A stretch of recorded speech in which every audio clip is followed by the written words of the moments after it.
Several days ago, three earthquakes struck Afghanistan. At the end, after three earthquakes, 2,200 people died and thousands injured. Afghanistan, under the Taliban, they have turned to Sharia law. So this means everything they do must be based on Quran, Hadith, or Sirat Rasulullah, including no male and female contact. You cannot touch someone who is not your mahram or relative. You cannot touch someone who is not your husband or wife, unless if they are your brother or sister, unless if they are your mother or father, son or daughter. You cannot touch them. With earthquakes in that scale, the women suffering more. You know why? Because the rescuers are mostly men.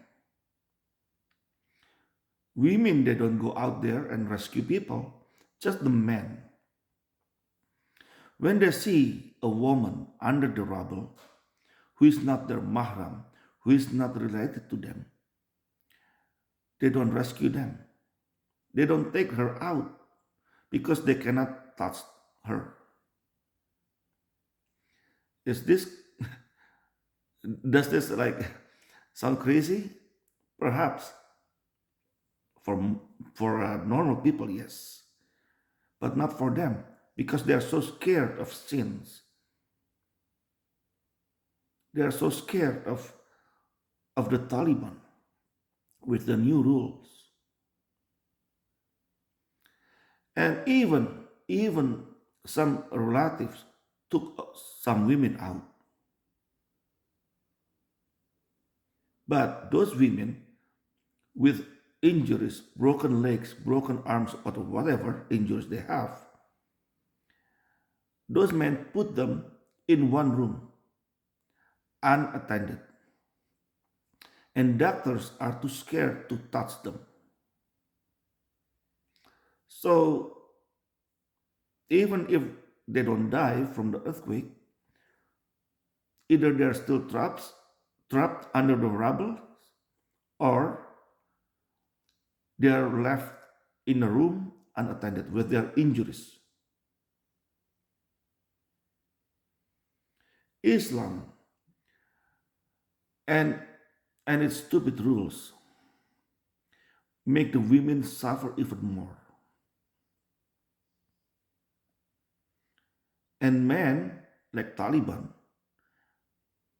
they are so happy to apply these rules in their daily lives without thinking, without caring of women or children.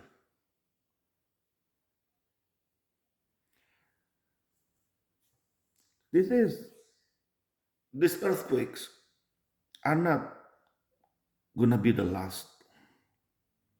There will be more earthquakes, more floods. As you have seen, probably you have read or you read the news or you watch the news, you have seen flash flood in Texas. Since when? Indonesia flooded during drought season several times in many areas. That is very crazy. But the climate is changing, and yet Islam has not changed. Anyway, that's all from me for tonight. Thank you for watching and listening. Whether you're Muslim or Christian, God bless you all. Have a nice life.